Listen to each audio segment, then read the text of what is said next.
আমরা ঈমান ভঙ্গের কারণ জানি না। ঈমান ভঙ্গের 10টা কারণ আছে, এটা আমরা জানি না। আমরা হয়তো অনেকে জানি ওযু ভঙ্গের কারণ কয়টা, কোন কোন কাজ করলে, কোন কোন কথা বললে ঈমান ভঙ্গ হয়ে যায়, এটা আমরা জানি না।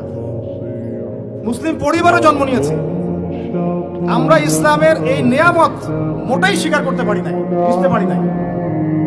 যারা সংগ্রাম করে, সবর করে, রক্ত দিয়ে, জীবন দিয়ে ইসলাম প্রতিষ্ঠা করেছিলেন নবীর যুগে, তারা বুঝতেন ইসলামের স্বাদ কি, তৃপ্তি কি, ইসলামের নূর কি জিনিস।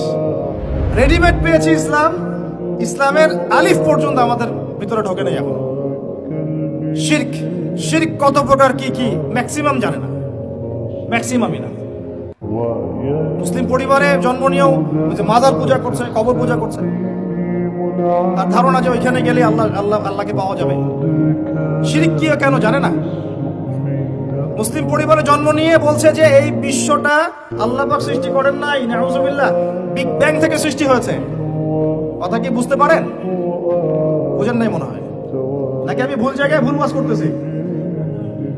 মুসলিম পরিবারে জন্ম নিয়ে বলছে মহাবিশ্ব বিগ ব্যাং থেকে সৃষ্টি হয়েছে, মানে আল্লাহ সৃষ্টি করেন নাই। বুঝেন বিগ ব্যাং কি জিনিস?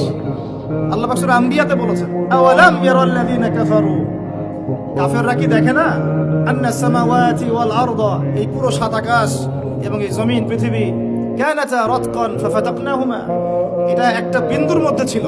সাত আকাশ এবং জমিন এক বিন্দুর মধ্যে ছিল। ফাফাতাকনাহুমা, আমি আল্লাহ এটাকে বিস্ফোরিত করে আলাদা করে দিলাম। সুবহানাল্লাহ। তাহলে কে আলাদা করলো? এখনকার শিক্ষানীতি আপনাকে বলবেন না, আল্লাহর কনসেপ্ট এখানে নাই, ওটা অটোমেটিক্যালি সৃষ্টি হয়েছে। এবং আপনি পরীক্ষায় পাশের জন্য সেটা লিখবেনও, আপনি নিজেও মুশরিক হয়ে গেলেন।